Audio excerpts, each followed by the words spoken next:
When the Atlanta mass shooting happened, there were two things going on in my mind.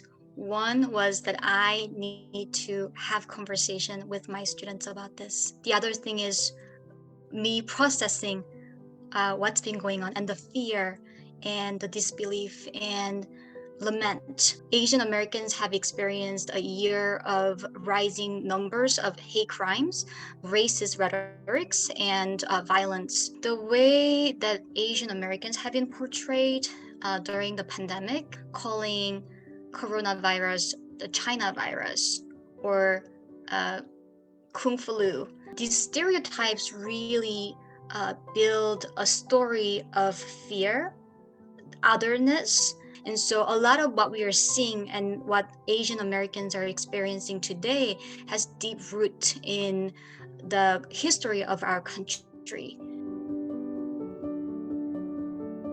For the last 3 years, our school has been making equity and racial justice one of our priorities as a school. Students have engaged in this type of conversations before with George Floyd, with Breonna Taylor. A few colleagues at my school and I got together and planned two lessons. And so the first lesson was a lot about empathizing and also giving students space to make sense of what happened and why.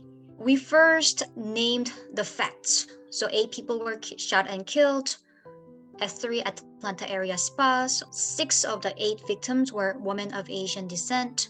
The gunman was a young white male. The second lesson was focused on how we got here. We started with a video.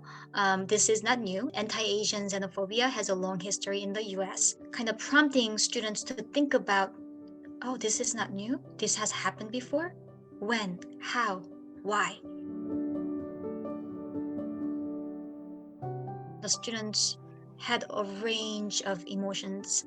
They were upset, angry, disappointed, and lots of wonderings. Why are people hating Asian Americans, or why is this happening to Asian Americans? I also had students who've shared the implicit biases and stereotypes they have experienced, being called chingchongs or getting those slanted eyes gestures. I also had students who are grappling with how to make sense of this in the bigger context of the racial injustice that's been experienced in our country. And so these lessons have created a safe space for students to grapple with these questions.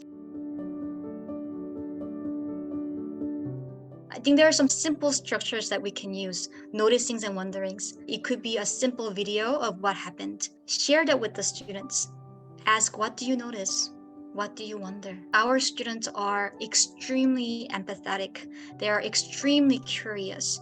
And so when we bring these current events into our classroom, students will really drive the conversation. As Asian American educator, there are parts of Asian American history that I did not learn growing up. But I cannot wait to be an expert before I have these conversations with students. It needs to happen now. It's really time to learn and time to bring the conversation and the silent and invisible narratives into our classrooms.